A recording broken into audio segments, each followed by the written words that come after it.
In the grand city of Alexandria, the sun sparkled off the golden domes of the palace, reflecting on the calm waters of the Mediterranean.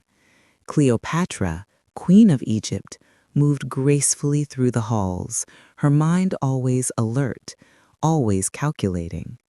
She was not just a ruler, she was a woman of intelligence, charm, and strength. Her people loved her. Yet she knew that the world beyond Egypt's borders posed constant threats. Rome, the growing empire across the seas, loomed like a shadow over her kingdom. In Rome, Marcus Antonius, known as Antony, a powerful general of the mighty Roman Empire, had built his reputation on victories and bold strategies. He was a man of influence, confident, and commanding. Yet his life was not without burdens. His family's legacy pressed upon him. The expectations of the Senate weighed on him, and yet, in his heart, there was a longing, a need for something more than power and conquest. Fate, it seemed, had a plan for these two remarkable souls. Cleopatra, determined to secure her throne and her kingdom, knew she had to make a bold move. She had heard of Antony's exploits in Rome, of his charisma and decisiveness, but she also understood that to meet him would require courage and wit, for he was a man whose loyalty to Rome was fierce. The fateful meeting took place when Antony visited Alexandria to negotiate a political alliance. Cleopatra, ever the master of spectacle, arranged to greet him in a manner that would leave an impression. She arrived on a barge, gliding down the Nile, adorned in luxurious silks and gold, with musicians playing soft, enchanting melodies. It was a scene designed not just to impress, but to reveal a queen who could captivate even the most powerful of men. Antony watched from the shore as Cleopatra appeared, a figure of elegance and mystery. From the moment their eyes met, there was a silent understanding, a spark that neither could ignore. Cleopatra's confidence met Antony's commanding presence, and for a moment, the world seemed to pause. This was not merely a political meeting. This was a collision of two hearts, two destinies. Their conversation began with politics, with careful words exchanged about alliances and strategies, yet beneath the surface there was an undeniable chemistry. Cleopatra's intelligence shone through in every word, every gesture, and Antony found himself drawn not just to her beauty, but to her mind, her courage, her vision. He was captivated in a way he had never been before.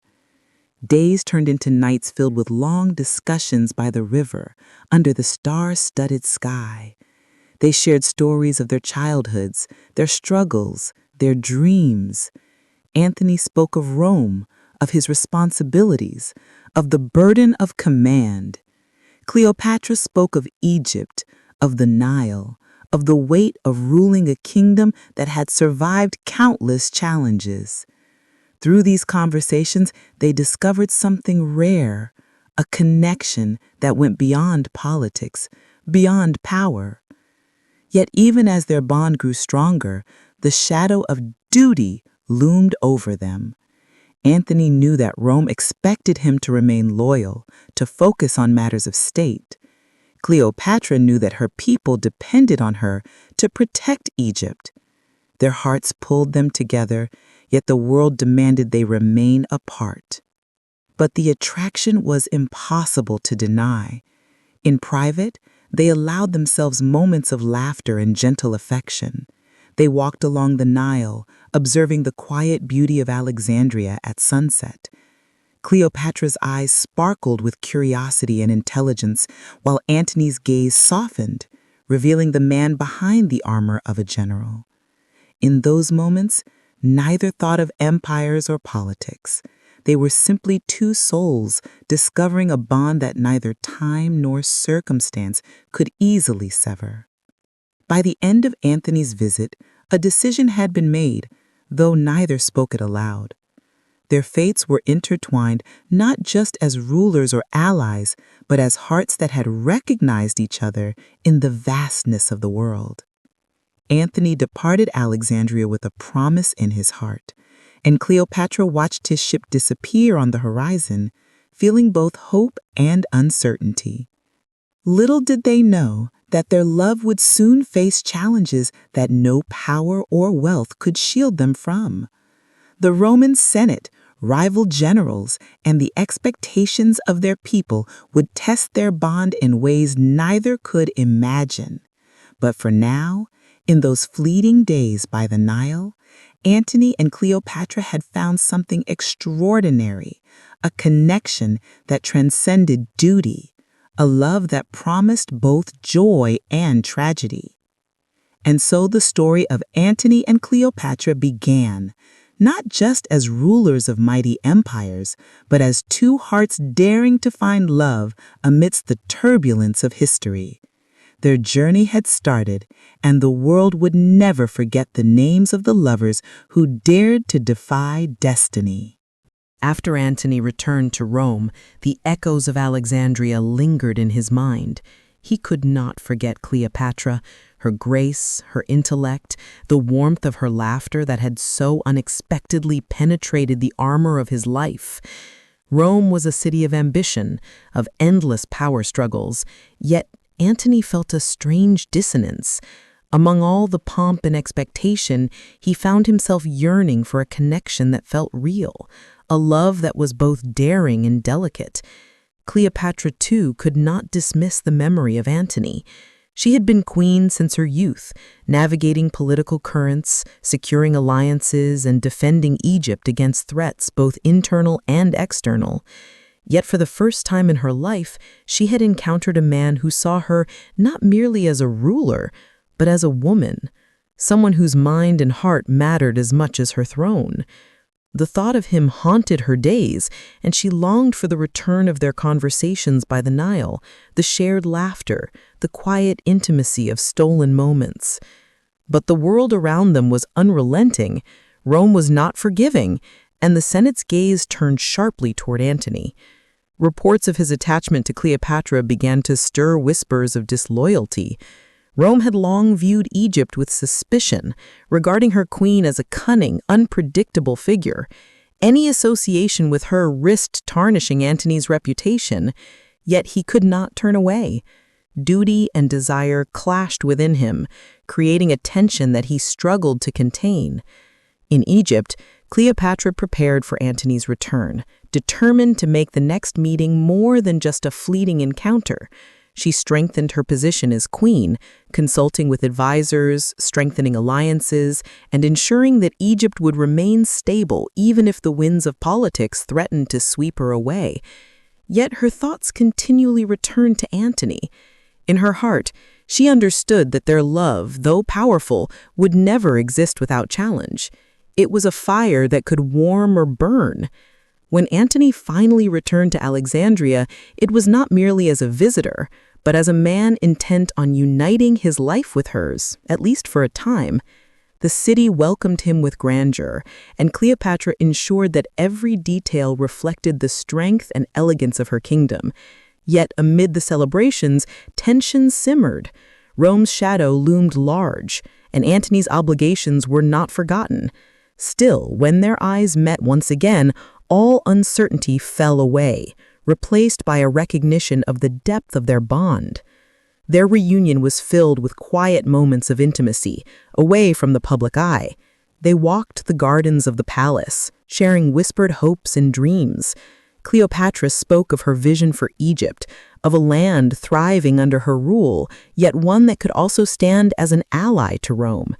Antony listened, not just as a general or a politician, but as a man captivated by the woman beside him.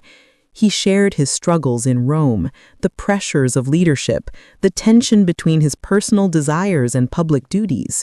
In each other, they found a confidant, a partner, someone who could understand both the burdens and the joys of power. But even as their love flourished, the world grew more complex.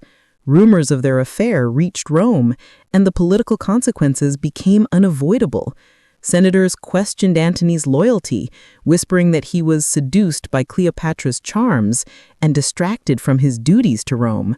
Rival generals plotted, seeing his attachment as an opportunity to undermine him. The very love that gave Antony joy also threatened to destabilize the empire he had fought so hard to protect. Cleopatra, aware of these dangers, did not flinch. She understood the delicate balance she needed to maintain. Her charm and intellect could captivate Antony, but they also needed to protect the kingdom. She orchestrated diplomacy with care, sending emissaries and letters to Rome, appealing to reason and pragmatism, while simultaneously nurturing the personal bond that had grown between her and Antony. In these efforts, she demonstrated not only her brilliance as a ruler, but her courage as a woman in love, willing to confront the risks of both politics and passion. Despite the tension, moments of tenderness persisted. They dined under the stars along the Nile, discussing art, philosophy, and the dreams of a world that could exist beyond empires and conflicts. Cleopatra would play the harp, and Antony would watch, enthralled by the harmony of mind and music. In these moments, the burdens of duty seemed to vanish, replaced by a fragile, precious joy. It was a love that dared to exist in a world that sought to destroy it. Yet as their hearts intertwined, Antony knew the storm was approaching. Letters from Rome demanded his attention, reports from the Senate pressed upon him, and whispers of war began to stir. Cleopatra, ever perceptive, sensed the unease. Their love, while powerful, was no shield against the ambitions of men and nations. The delicate balance between heart and duty became an urgent challenge. In the quiet moments of reflection, Antony realized the truth. To love Cleopatra fully, he would have to confront the consequences of defying Rome, and Cleopatra knew that to stand by Antony was to risk everything she had fought to protect. Their love had blossomed like a rare flower, yet the winds of history threatened to uproot it. As night fell over Alexandria, Antony and Cleopatra embraced by the river, the moon casting silver reflections on the water. They were no longer simply king and general, queen and diplomat. They were two hearts daring to hold on to each other, even as the weight of the world pressed upon them. It was a love that promised beauty and joy, but hinted at inevitable sorrow, a story that would be remembered through the ages. And so Antony and Cleopatra stood together, fully aware that their path was fraught with peril. Their hearts were bound, their fates entwined, and the coming days would test the limits of loyalty, courage, and devotion. History had set the stage, and the lovers could only navigate the treacherous currents with all the wisdom and bravery they possessed. The world seemed to tremble beneath Antony and Cleopatra. What had begun as a meeting of hearts had become a collision of empires. Rome, ever vigilant and wary of Antony's growing closeness to the Egyptian queen, demanded loyalty, obedience, and attention to duty. Yet Antony's heart remained tethered to Cleopatra, and the pull of his love for her became a source of both strength and vulnerability. The tension was first felt in subtle ways. Letters from the Senate arrived daily, questioning his decisions, criticizing his alliances, and subtly warning of consequences should he continue to favor Egypt over Rome. Antony read each one carefully, his face set in a mask of control, but inside a storm raged. He knew that he could not ignore the demands of his homeland, yet every time he thought of leaving Cleopatra, the thought felt unbearable. The bond they had forged in Alexandria's gardens and palaces had become the center of his life, a beacon that guided him amid the chaos of politics and war. Cleopatra, meanwhile, felt the weight of Antony's divided loyalties. She understood Rome's power, its expectations, and the scrutiny that Antony faced. Yet she could not deny her own desire for him, her hope for a future that transcended the limitations of empires. She watched him wrestle with duty and heart, And though it pained her to see him torn, it strengthened her resolve. She would do everything in her power to protect their love, to ensure that the fragile world they had created together could survive the storm that was approaching. The first overt clash came with the rise of Octavian, the ambitious Roman leader who sought to consolidate power and challenge Antony's authority. News of his growing influence reached Alexandria, carried on the winds of intrigue and whispered warnings. Octavian's ambition posed a direct threat to Antony, and by extension to Cleopatra and Egypt. Antony's advisors urged him to return to Rome, to confront the growing political danger, yet his heart pulled him in the opposite direction. Each moment away from Cleopatra felt like a betrayal, yet each moment in Egypt heightened the tension with Rome. Antony's dilemma reached its peak as he prepared for military campaigns that would define the future of empires. Cleopatra, wise and perceptive, offered her counsel. She understood strategy and logistics as well as any general, and Antony valued her judgment.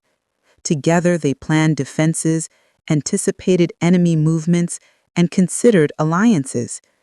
Yet even as they strategized, Antony's attention was often divided. His mind wandered to the quiet evenings in Alexandria, the sound of Cleopatra's voice, the touch of her hand. It was a distraction that both comforted and endangered him. The unavoidable clash came in the form of a decisive battle. Antony's forces, strong and disciplined, faced Octavian's advancing legions.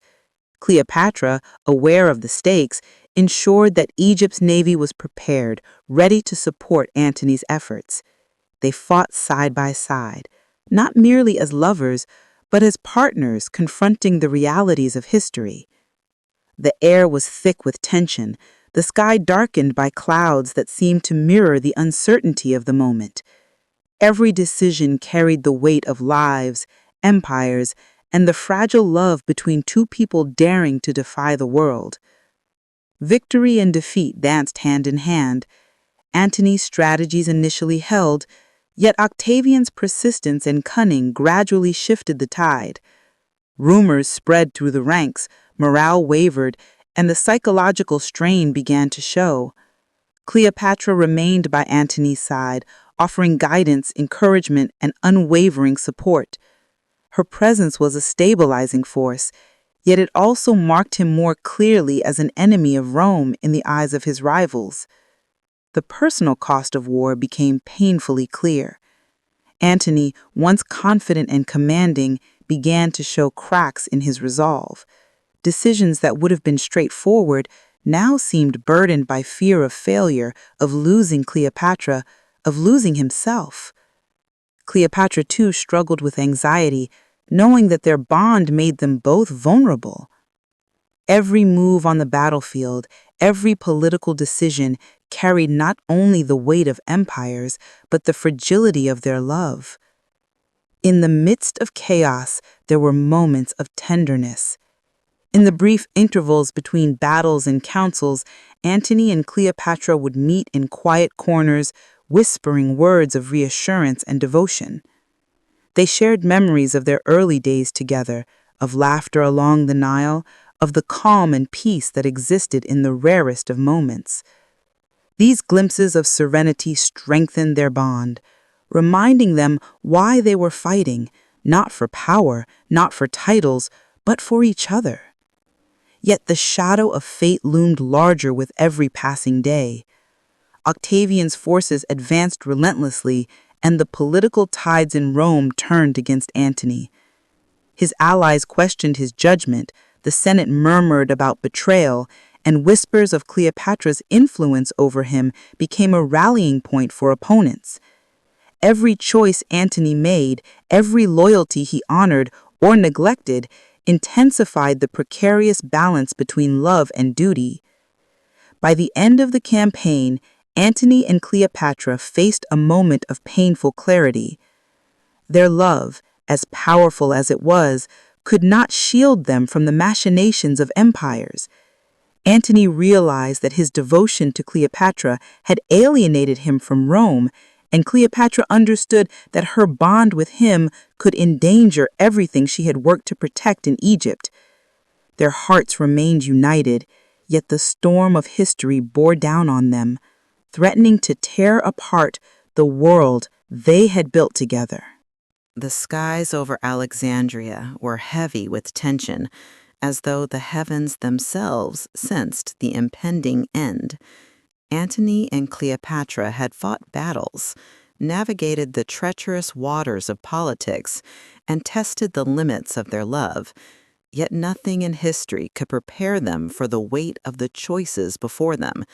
The shadow of Rome, relentless and powerful, now loomed over Egypt with a force neither could ignore.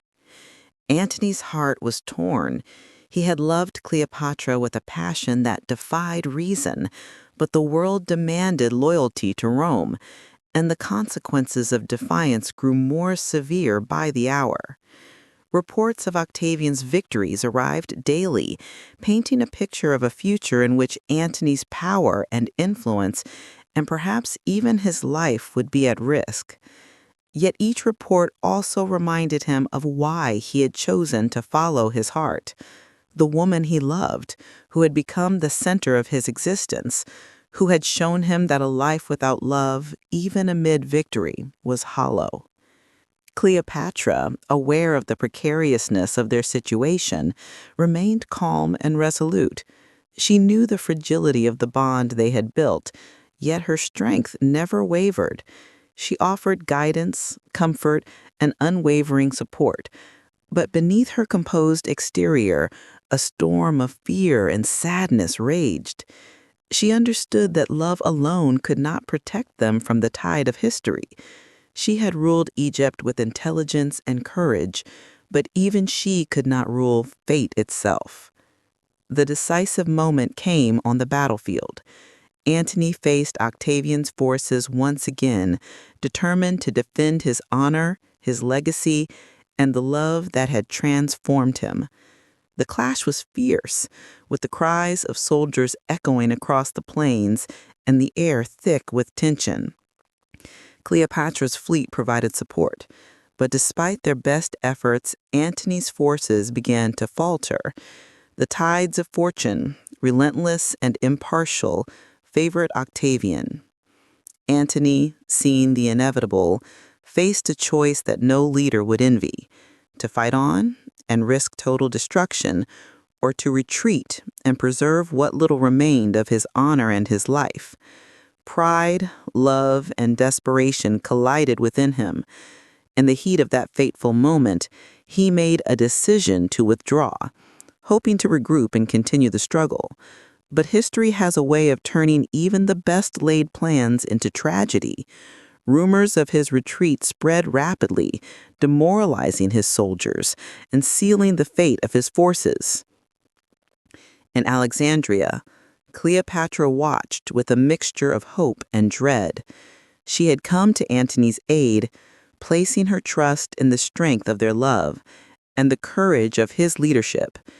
Yet as reports arrived of the defeat, she felt a growing fear, one that clutched at her heart with icy hands. Antony, the man she loved with all her soul, was now a figure of both heroism and heartbreak, standing against the relentless tide of destiny. When Antony finally returned to the palace, his body weary, his spirit heavy, Cleopatra met him with a gaze that spoke volumes. They did not need words. The silence between them carried the weight of understanding, love, and despair. Antony had fought valiantly, yet the world had proven stronger than even the fiercest of hearts. Cleopatra held his hand, offering comfort and solidarity, yet the reality of their situation was undeniable. Their enemies were closing in, and the sands of time had turned against them. In the days that followed, Antony's despair grew. Rome's forces advanced steadily, and rumors of betrayal and defeat undermined what little stability remained. He understood that he could not face the coming storm with hope alone. Cleopatra, seeing the torment in his eyes, remained steadfast, trying to anchor him with her courage and wisdom. But Antony's spirit, once vibrant and commanding, began to fracture under the combined weight of loss, guilt, and fear. The final confrontation came not on the battlefield, but in the heart of Alexandria. Antony, believing that Cleopatra had been captured by Octavian, was overcome with grief and despair. In a tragic miscalculation, he took his own life, falling beside the waters of the Nile that had once witnessed the spark of their love. Cleopatra, upon discovering Antony's fate, was devastated. The loss of the man who had become her equal in both mind and heart left a void that no power or wealth could fill.